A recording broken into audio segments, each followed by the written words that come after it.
నాకు రమ్య గురించి బాధగా ఉంది, అందుకే ఏడుస్తున్నాను. రమ్య గురించా? రమ్యకేమైంది? అది తల్లి లేని పిల్ల కాకూడదు అర్చన. ఎంతమంది ఉన్నా కన్నతల్లే కదా. ఎవరు ఆ లోటు తీరుస్తారు చెప్పు? తల్లి లేకపోతే అది అనాథతో సమానం కదా. ఏంటదినా అలా అంటున్నావు? నువ్వుండగా రమ్య ఎలా అనాథవుతుంది? అంత బాధ ఏంటదినా నీకు? లేదు అర్చన, నేనిక ప్రాణాలతో ఉండకూడదన్న నిర్ణయానికి వచ్చాను. నేను పోయాక అది అనాథ కాకూడదు. రమ్య అంటే నీకు ప్రాణం. దాని మీద నీకున్న ప్రేమాభిమానాలు ఎవరికీ లేవు. అందుకే నేను పోయిన తర్వాత దానికి నువ్వే కన్నతల్లివై కాపాడాలి. ఈ విషయం చెప్పడానికి నేను ఇక్కడికి రమ్మన్నాను. ఎందుకొదినా పిచ్చి పట్టినట్టు మాట్లాడుతున్నావు? ఎందుకీ నిర్ణయానికొచ్చావు? నిన్ను ప్రాణంగా చూసుకునే భర్త, నీకు బంగారం లాంటి బిడ్డ ఉన్నప్పుడు ఎందుకిలా మాట్లాడుతున్నావు? ఎందుకీ నిర్ణయానికొచ్చావు? నువ్వు అన్నది కరెక్టే అర్చన. నేను ప్రేమించి పెళ్లి చేసుకున్న భర్తే కాని ఆదరించి బెదిరించి కాలి కింద చెప్పులా చూస్తుంటే ఏం చేయను? ఎలా ప్రశాంతంగా బ్రతకగలను? ప్రేమ కరువైనప్పుడు బతకడం ఎందుకు? పెళ్ళైన ఆడపిల్లకి ఏదైనా కష్టం వస్తే బాధ కలిగితే భర్తతో చెప్పుకుంటే ఓదార్పుగా ఉంటుంది. అతను ధైర్యం చెప్తే ఎంత బాధైనా క్షణంలో మానిపోతుంది. కానీ భర్త సహకారం లేనప్పుడు ఆ కాపురం స్వర్గంలో అయినా నరకంలో సాగినట్టే ఉంటుంది. ఆ బాధ నేను చాలా కాలంగా అనుభవిస్తున్నాను. ఏంటొదినా ఇది? అన్నయ్య కొంచెం కోపిష్టయి ఉండొచ్చు, ఏదో కోపంలో వచ్చి చేయి చేసుకొని ఉండొచ్చు. కానీ ప్రతిక్షణం నిన్ను హింసించే మనిషి కాదు కదా. నీతో చెప్పకుండా దాచడం ఎందుకు అర్చన? మీ అన్నయ్య అసలు నన్ను భార్యగానే అంగీకరించట్లేదు. గతంలో నువ్వు ప్రాబ్లమ్స్ లో ఉన్నప్పుడు నన్ను పక్కన పెట్టాడు. నువ్వు సమాధానపరిచి మా ఇద్దరిని ఒకటి చేసావు. ఇప్పుడు ప్రియ సమస్య. మా అన్నయ్యని నేనే ఉసిగొల్పానని, అసలు ఆ గొడవలకి నేనే కారణమని నన్ను పక్కన పెట్టాడు. ఆదరించే అమ్మ తోడు లేదు. చేరదీసే అన్నయ్య జైల్లో ఉన్నాడు. అసలు వాళ్లతో సంబంధమే తెగతింపులైపోయింది. ఇంకా ఈ ఒంటరి బతుకు ఎంతకాలం? అందుకే నేను చావాలని నిర్ణయం తీసుకున్నాను. అయ్యో వదినా, అలా మాట్లాడుకో. ఏం మాటలవి? మరింకెలా మాట్లాడినర్చనా? ఆయన్ని ప్రాణంగా ప్రేమించాను. ఆయనకి దూరంగా బతకలేను. అందుకే ఈ నిర్ణయం తీసుకున్నాను. నేను పోయిన తర్వాత రమ్య బతుకు ఏమైపోతుందో తెలియదు. దాన్ని ఎలా చూస్తారో. అందుకే దాన్ని తల్లివై కాపాడు.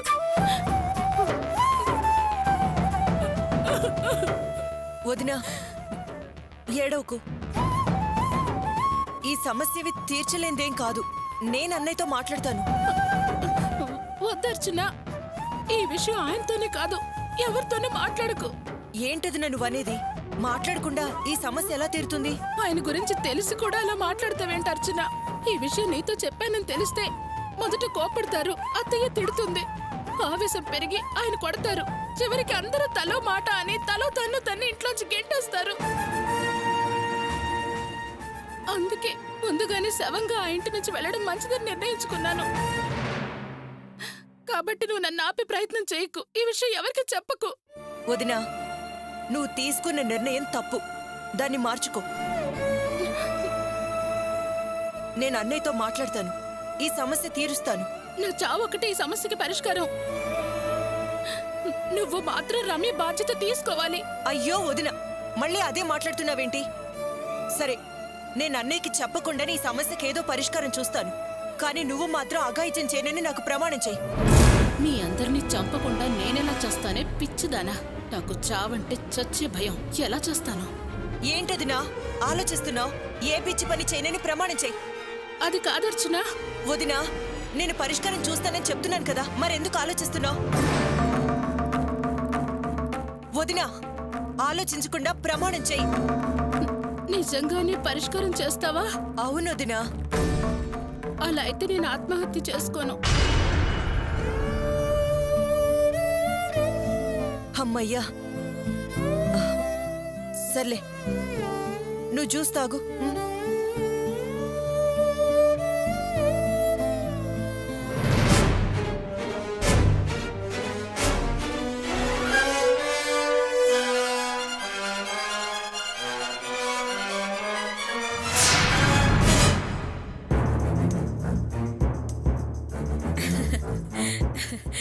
అక్క, ఏమక్క సంతకం చేసావా? చేశానక్క. ఇదిగో వేలుముద్ర కూడా వేశాను. కాగితాలు నా పేరు మీద రాశానని చెప్పారక్క. చాలా సంతోషం అక్క. సార్ అంతా అయిందా? అంతా అయిపోయిందండి. స్థలం వీరి పేరు మీదే రిజిస్టర్ చేశాం. కాసేపు వెయిట్ చేస్తే డాక్యుమెంట్స్ రెడీ చేసి ఇచ్చేస్తాం. డాక్యుమెంట్స్ అన్ని రెడీ అయిపోతాయా సార్? ఖాళీ స్థలమే కదండి. ఆఫీసుకు సంబంధించిన ఫార్మాలిటీస్ అన్ని త్వరగా పూర్తి చేసి డాక్యుమెంట్స్ ఆవిడ చేతికి అందిస్తే మీరు సంతోషిస్తారు కదా. చాలా బాగా చెప్పారయ్యా. మేడం, ఇది మీ దగ్గర ఉంచండి. డాక్యుమెంట్స్ రెడీ అవగానే పిలుస్తాను. అలాగే అక్క. నీకెలా కృతజ్ఞత చెప్పాలో నాకు అర్థం కావట్లేదు. నాకిలా ఆస్తి సమకూరేలా చేస్తావని నేను కల్లో కూడా ఊహించలేదక్క. పరిహారం చెల్లించుకునే అవకాశం నాకిచ్చినందుకు నేనే కృతజ్ఞతలు చెప్పుకోవాలక్క. అలా అనకక్క. నీ ఎంత మంచి మనసు ఎంతమందికి ఉంటుంది చెప్పు. అందుకే నేనే నీ కృతజ్ఞతలు చెప్పాలక్క. లేదక్కా, నేనే కృతజ్ఞతలు చెప్పాలి. నేనే చెప్పాలి. లేదక్కా. అర్చన, నువ్వు మాట్లాడిన తర్వాత నా మనసు కాస్త కుదుట పడింది. నువ్విచ్చిన మాట ప్రకారం నీ మీద నమ్మకంతో బిడ్డ కోసం బ్రతకాలనిపిస్తోంది. ఇప్పుడు నా నిర్ణయం మార్చుకున్నాను అర్చన. వదినా, ఈ నిర్ణయంలో ఎటువంటి మార్పు ఉండకూడదు. నువ్వు ప్రశాంతంగా ఉండు. మా గృహప్రవేశం అయిన వెంటనే నీ సమస్యని నేను తీరుస్తాను. అర్చన, నువ్వు గృహప్రవేశం పనుల్లో తలమునకలే ఉన్నావు. అయినా నేను ఫోన్ చేయగానే నా కోసం పరిగెత్తుకుంటూ వచ్చావు. నీ మేలు మర్చిపోలేను అర్చన. చాలా థ్యాంక్స్ అర్చన. ఏంటదినా ఇది? మన మధ్య థ్యాంక్స్ ఎందుకు? ఇది నా బాధ్యత. అర్చన, నువ్వు నాకు ఇంకో సాయం కూడా చేయాలి. ఏంటదినా అది?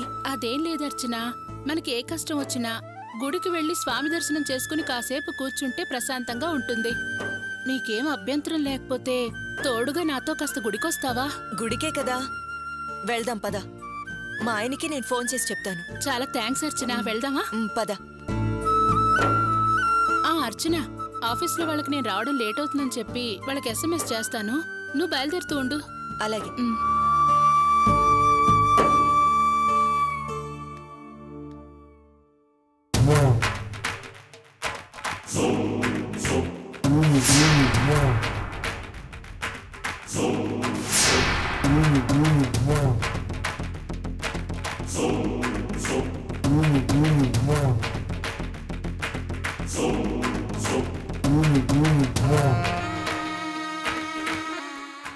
నీకు మూడిందే, వస్తున్నా. అర్చన, వెళ్దామా? అక్క, ఫోన్ అవుతుందక్క. ఫోన్ కాదక్కా, మెసేజ్. అమ్మా, నేను అర్చన గుడికి వెళ్తున్నా.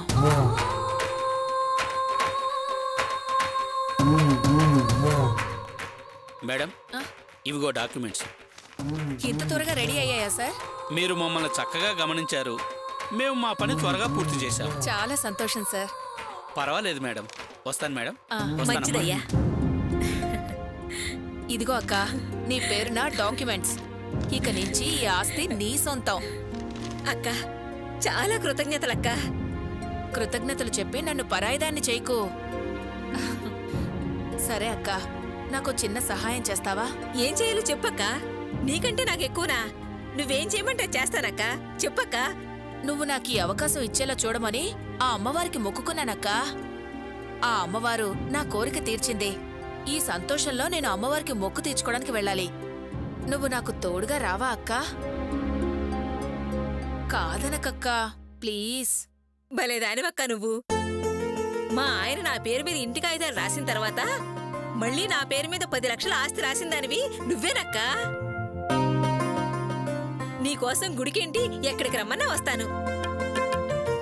ఆ దేవత దగ్గర ఈ కాగితాలు పెట్టి నేను కూడా దండం పెట్టుకుంటాను. పదక్క, వెళదాం. ఓసేయ్, ఇప్పటికి నువ్వు నా వల్ల పడ్డావే. గుడికెళ్తున్నాం కదా, అక్కడ చెప్తాను నీ సంగతి.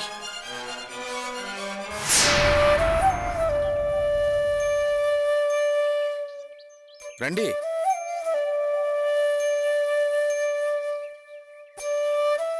పదమ్మా.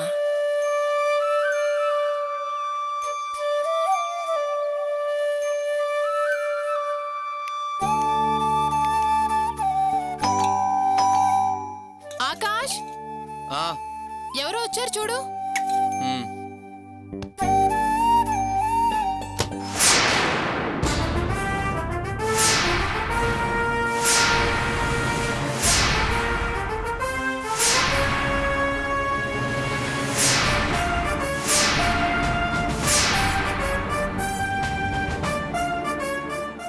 ఎక్కడికి ఎందుకు వచ్చారు? ఎవరు తీసుకొచ్చారు? ఏనానా మీరే వెతికి పట్టుకొచ్చారా? రేయ్, అన్ని విషయాలు వివరంగా లోపలికి వెళ్ళి మాట్లాడుకుందాం లేరా? నానా మీరు గుడికి వెళ్ళొస్తామని వెళ్ళారు. గుడికి వెళ్ళి పుణ్యం తెచ్చుకోవాలి కానీ ఇలా పాప నెత్తినెత్తుకొని రాకూడదు. అసలు ఏమైంది మీకు? ఎందుకు వీళ్ళని వెంటేసుకొని ఇంటికి తీసుకొచ్చారు?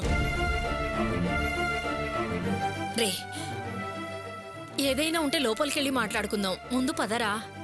కుదరదమ్మా, నేను వీళ్ళిద్దరినీ లోపలికి రానివ్వను. అలా ముండిగా మాట్లాడితే వీళ్ళెక్కడికి వెళ్తారా?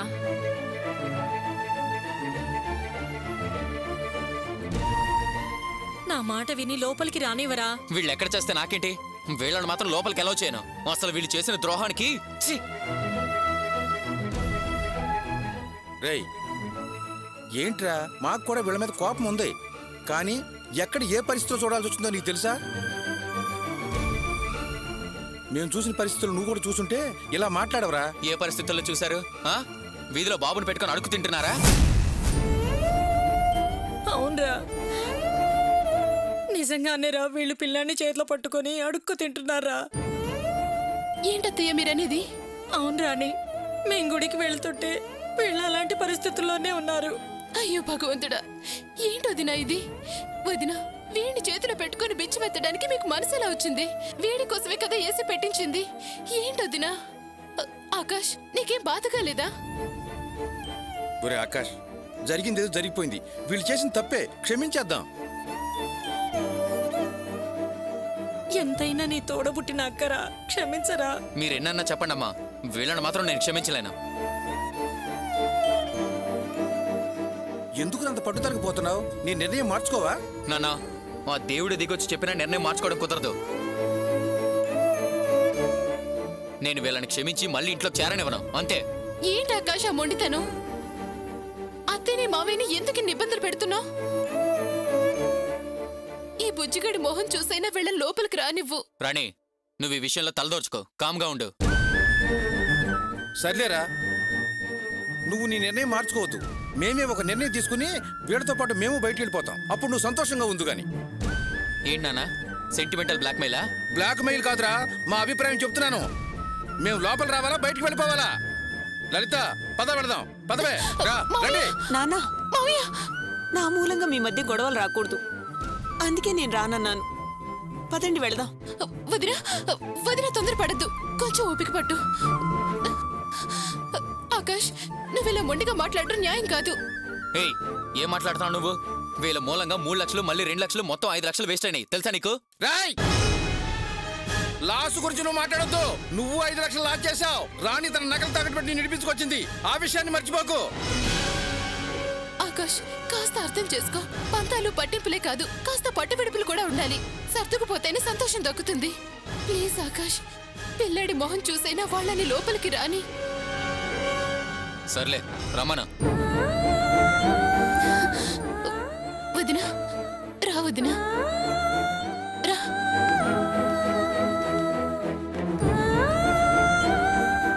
చూడండి, అందరూ ఒక విషయం గుర్తుంచుకోండి.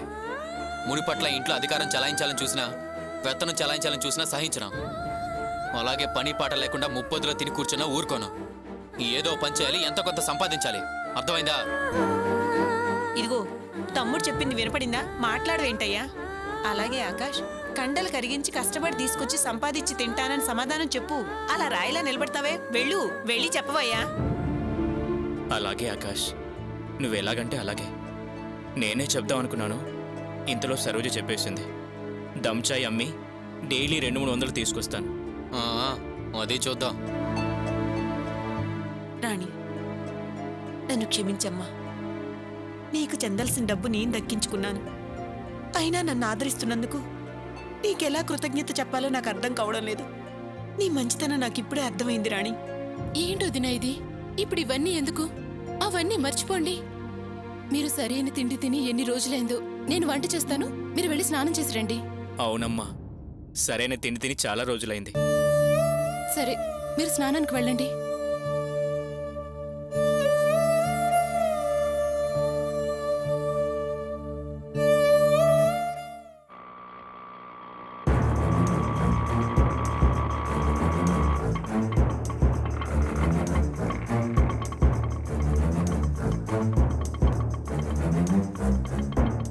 బయలుదేరామని మెసేజ్ ఇచ్చిందిగా ఇంకా రాలేదేంటి? అక్క ఆ? ఏంటక్క పరధ్యానంగా ఉన్నావు? అబ్బే ఏం లేదక్క, దర్శనం చేసుకుందాం రాక్క. రాక్క పద.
బాబు ఎంతైంది? 100 రూపాయలండి. ఇదిగో.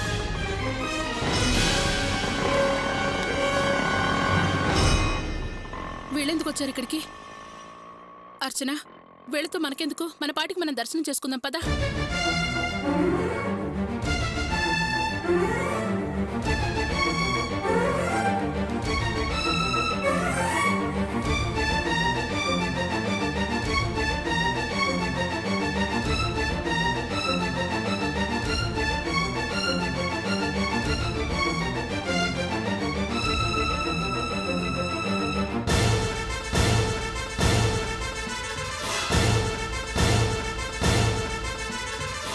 అమ్మా జయంతి, ఎలా ఉన్నావమ్మా?